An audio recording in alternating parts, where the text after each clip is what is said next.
Dear students, computer graphics के lecture में मैंने आपको लास्ट लेक्चर में बताया था कि डीडीए एल्गोरिदम क्या होता है और डीडीए के थ्रू हम लाइन जनरेट कैसे करते हैं। ठीक है, तो आज भी है हमारा टॉपिक लाइन जनरेशन एल्गोरिदम में ब्रेसनहम लाइन एल्गोरिदम है। ठीक है, इसके थ्रू भी हम लाइन को जनरेट करेंगे और ये डीडीए से डिफरेंट है। इसकी सबसे पहले डेफिनेशन देखें। It determines the points of an n-dimensional raster that should be selected in order to form a close approximation to a straight line between two points. Brief में ये डेफिनेशन है। इसमें ये समझना है कि ब्रेसनहम लाइन एल्गोरिदम जो है स्ट्रेट लाइन के जितने भी क्लोज अप्रॉक्सीमेशन जो पॉइंट्स होते हैं सारे को फाइंड की जाती है और फाइनली जो हमारे पास कोऑर्डिनेट होती है उससे हम लाइन को ड्रॉ करते हैं, दैट इज़ लाइन जनरेशन। इसकी एल्गोरिदम बहुत ही सिंपल है, सिंपल कैलकुलेशन है। आप देखेंगे जब एल्गोरिदम आपको बताया जाएगा तो डेफिनेटली आप बहुत ही आसानी से इसको समझ जाएंगे। इसमें होता क्या है कि डीडीए की तरह इसमें भी स्टार्टिंग कोऑर्डिनेट होती है और एक final coordinate that is ending coordinate होती है। एक पॉइंट ए है और एक बी है। इसकी कोऑर्डिनेट हम अगर मान लेते हैं xy है, x1 y1 है और इसकी कोऑर्डिनेट x2 y2। अब करना क्या है हमें इस एल्गोरिदम के ज़रिए से ये दोनों पॉइंट्स के बीच या दोनों कोऑर्डिनेट्स के बीच हमें सारे पॉइंट्स को निकालनी है। तो हम स्टार्टिंग करेंगे स्टार्टिंग कोऑर्डिनेट से और हम स्टॉप करेंगे फाइनल कोऑर्डिनेट पे। हम स्टार्टिंग कोऑर्डिनेट से स्टार्ट करेंगे और हम बीच के जितने भी पॉइंट्स हम निकालते जाएंगे दोनों केस में xy में, और स्टॉप करेंगे जैसे ही हमें फाइनल वैल्यू या फाइनल पॉइंट हमें मिल जाएगा हम स्टॉप कर देंगे और फिर लाइन को जनरेट करेंगे। ये सिंपल सा मैंने एक लाइन ड्रॉ करके आपके सामने यहाँ पे दिखाया है। इसके आसपास की जो लाइन है that is called close approximation points. ठीक है, और एक लाइन जनरेशन यानी हम क्या करते हैं, जो हमारे पिक्सल्स होते हैं पिक्सल्स का ही एक तरह का हम एड्रेस को फाइंड करते हैं। ठीक है, यानी कि जो कोऑर्डिनेट हम निकाल रहे हैं वो पिक्सल ही है ना, पिक्सल को हम लोग फाइंड करते हैं।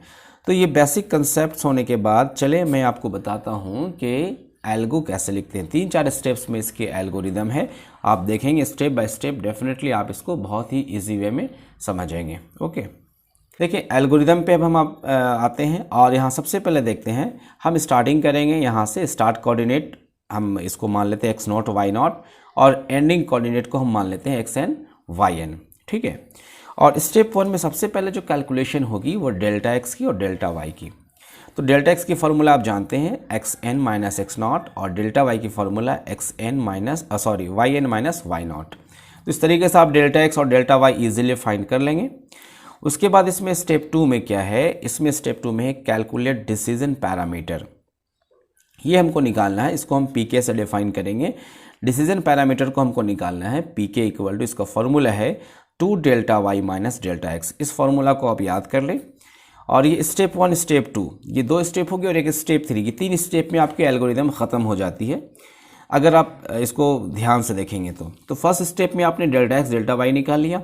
सेकंड स्टेप में आपने निकालना है decision parameter that is pk equal to 2 delta y minus delta x। यहाँ तक आप निकाल लिए। उसके बाद हम आगे बढ़ते हैं। मान लेते हैं हमारे पास जो करंट पॉइंट है वो xk और yk है, तो नेक्स्ट पॉइंट हमारा क्या हो जाएगा xk प्लस 1 yk प्लस 1। अब नेक्स्ट पॉइंट की बात क्या है, मान लीजिए अभी आप यहाँ पे हैं तो आपको अगला पॉइंट तो निकालना है, तो ये इसकी नेक्स्ट पॉइंट हो जाएगी। जब ये निकल जाएगा तो आपको ये निकालना है, तो ये इसकी नेक्स्ट पॉइंट हो जाएगी। इस तरीके से हम xk प्लस 1 और yk प्लस 1 को फाइंड करेंगे। तो ये स्टेप 3 हो गए। अब हम देखते हैं इसमें भी कुछ केसेस हैं। ठीक है, तो इसमें केसेस क्या है कि जैसे हमारे पास डिसीजन पैरामीटर निकलेंगे उसी के बेस पे हमारे पास कुछ केसेस हैं। तो यहाँ पे देखें आप, अगर हमारा डिसीजन पैरामीटर अगर हमने जो फाइंड किया वो 0 से छोटा होता है, ठीक है, तो हम जो डिसीजन पैरामीटर का जो एक इंक्रीमेंट करके निकालेंगे दैट इज़ pk प्लस 1 का formula pk plus 2 delta y। देखिए इस एल्गोरिदम में आपको 2-3 फार्मूला याद करने हैं। अगर फार्मूला याद कर लेंगे तो आप बहुत ही आसानी से इसको बना लेंगे और एग्ज़ाम में भी आप अच्छे मार्क्स ले आएंगे इसमें। तो जब आपके पास pk प्लस 1 आ जाएगा तो हम नेक्स्ट पॉइंट निकालेंगे दैट इज़ xk प्लस 1 में हम एक ऐड कर देंगे xk प्लस 1 और वाई के प्लस वन में हम एज इट इज़ वाई के को ही रहने देंगे, ठीक है। जबकि अगर पी के का वैल्यू अगर 0 से बड़ा होता है हमारा, पी के का वैल्यू अगर हमारा 0 से बड़ा हो जाता है तो पी के प्लस वन क्या निकलेगा, पी के plus 2 delta Y minus 2 delta X, P के plus 2 delta Y minus 2 delta X. एक फॉर्मूला यहाँ हो गया, एक फॉर्मूला यहाँ, और एक फॉर्मूला आपको हमने बताया डिसीजन पैरामीटर को निकालने के लिए, ठीक है। और इसमें एक्स के प्लस वन को निकालेंगे एक्स के प्लस वन, और वाई के प्लस वन को निकालेंगे वाई के प्लस वन। तो ये दो केसेस आपको याद करना है। अगर 0 से छोटा हुआ डिसीजन पैरामीटर का वैल्यू तो ये फॉर्मूला, और अगर 0 से बड़ा हुआ तो ये फॉर्मूला, ठीक है। और फाइनली लास्ट स्टेप में क्या करेंगे, स्टेप 4 में है, स्टेप 3 को यानी इस केसेस को हम रिपीट करेंगे, उस वक्त तक रिपीट करेंगे जब हमारे पास दोनों कोऑर्डिनेट यानी स्टार्टिंग कोऑर्डिनेट और फाइनल कोऑर्डिनेट के बीच में सारे पॉइंट्स नहीं मिल जाते, या फिर हम फाइनल पॉइंट के पास नहीं पहुंच जाते हैं। तो देखा ना कितना आसान है, 4 स्टेप्स में आपके जो ये ब्रेसनहैम एल्गोरिदम की जो एल्गोरिदम ख़त्म हो जाती है।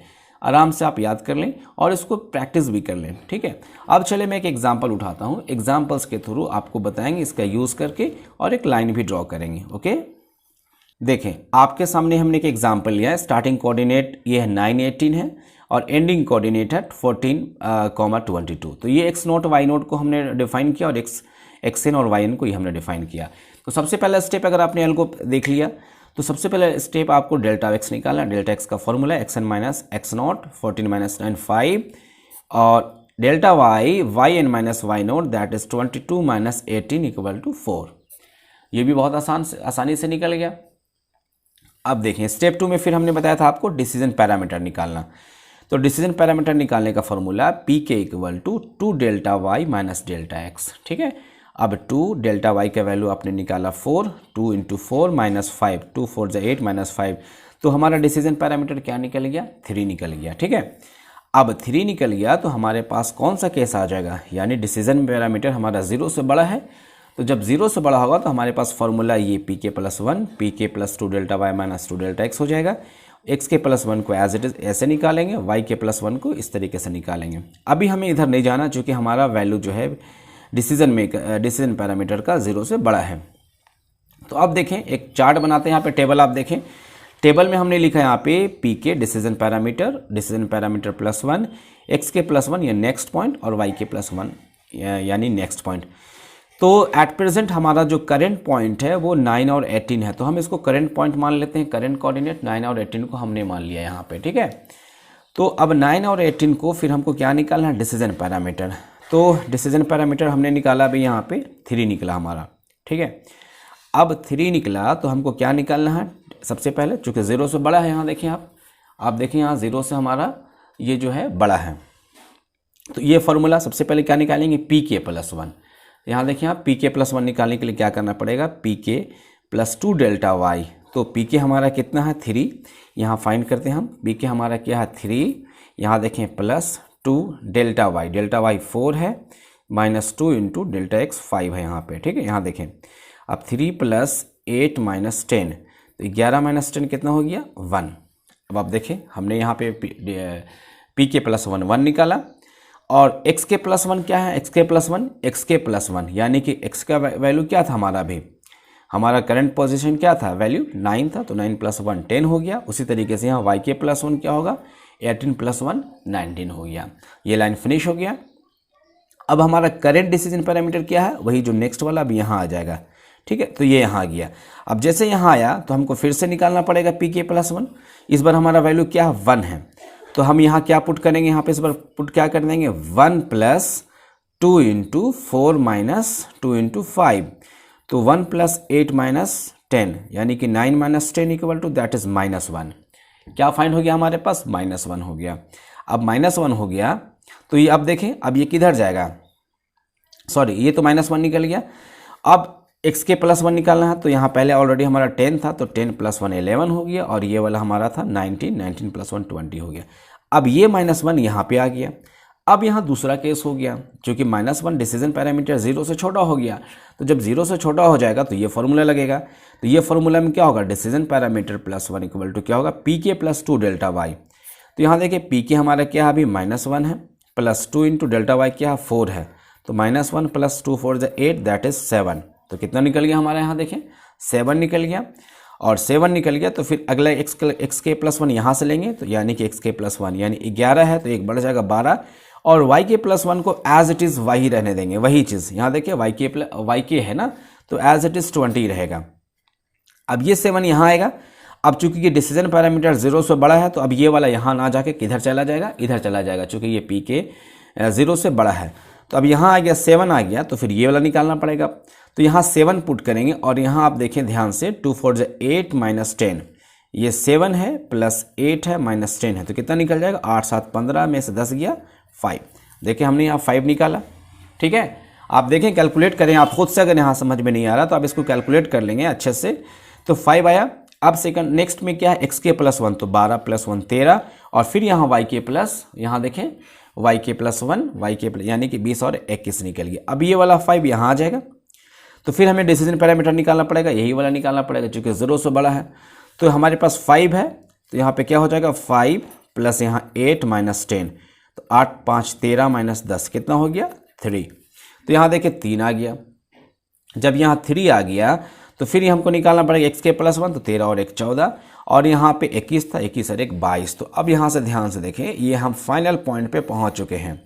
हमारा फाइनल वैल्यू जो है आप देखें यहाँ से, हमारा फाइनल वैल्यू ये वाला था ना, तो हमने 14,22 यहाँ से फाइंड कर लिया। ये बहुत ही सिंपल कैलकुलेशन को फॉलो करते हुए आप भी इसको अगर एग्जाम्पल को खुद से अपनी कॉपी में बनाएंगे तो डेफिनेटली आप इसको फाइंड कर लेंगे, ठीक है। तो ये हमारा टेबल में सारा वैल्यू आ गया। अब हम क्या करेंगे, इसकी एक लाइन को ड्रॉ करेंगे ग्राफ में, ठीक है। तो आपके सामने मैं एक यहाँ पे ग्राफ ड्रॉ करता हूँ। आप देखें सबसे पहले यहाँ पे हम इसको इस तरीके से, ये ओरिजिन है, यहाँ से 5 10 15 20 25, ठीक है ना, 5 10 15 20 25 हो गया। अब यहाँ सबसे पहला वैल्यू क्या है 9। अब यहाँ देखें सबसे पहला वैल्यू क्या है 9 और 18 है ना, यहाँ देखें ध्यान से देखें, सबसे पहला वैल्यू क्या हमारा 9 और 18 है, राइट। तो 9 और 18 हमारा वैल्यू है, तो इसको हम इस तरीके से कर दें पहले, ये हमारा 9 और 18 वैल्यू है। तो यहाँ से 9 होगा, 9 यहाँ से 18 समथिंग यहाँ आएगा, इसको हम इससे दिखा देते हैं थोड़ा, 9 18 हो गया। फिर 10 19 है, 10 19 यहाँ आ जाएगा। फिर 11 20 है, फिर क्या हो जाएगा 12 20 है, यहाँ से शायद 20 थोड़ा सा यहाँ हो गया, आप बना लेंगे खुद से अच्छे से बेहतर से। 13 21 है यहाँ से, है ना। फिर क्या है 13 21 हो गया, फिर 14 22 हो गया, 14 यहाँ से हो गया 22 हो गया। तो इस तरीके से लाइन जनरेट होगा। आपको पता है ना, ये आपका जो पिक्चर फॉर्मेट इस तरीके से होता है, पिक्सल, ये स्क्वायर में पिक्सल होता है, तो कोई पॉइंट यहाँ, तो हाँ इस तरीके से लाइन ड्रॉ हो जाता है। तो ये लाइन ड्रॉ करना बहुत आसान है। ब्रेसन-हैम एल्गोरिथम बहुत ही इंपॉर्टेंट एग्जाम के लिए। आपको मैंने DDA बता दिया और ब्रेसन-हैम एल्गोरिथम हमने आपको बताया। आप दोनों एल्गोरिथम को प्रैक्टिस करें और इसको ड्रॉ करें। हमने जो एग्जाम्पल लिया आप दूसरा एग्जाम्पल को लेके यहाँ बनाएं, और जब आप प्रैक्टिस करेंगे तो आप देखेंगे खुद ब खुद आप अपने आप को फील करेंगे, आप देखेंगे कि आप भी एक एल्गो लिखने जो है आप लिखने आपको आ जाएगा, और फिर एग्जाम्पल भी आप इम्प्लीमेंट करेंगे। आज के लिए बस इतना ही, मिलते हैं नेक्स्ट टाइम नए वीडियो के साथ। Thank you very much.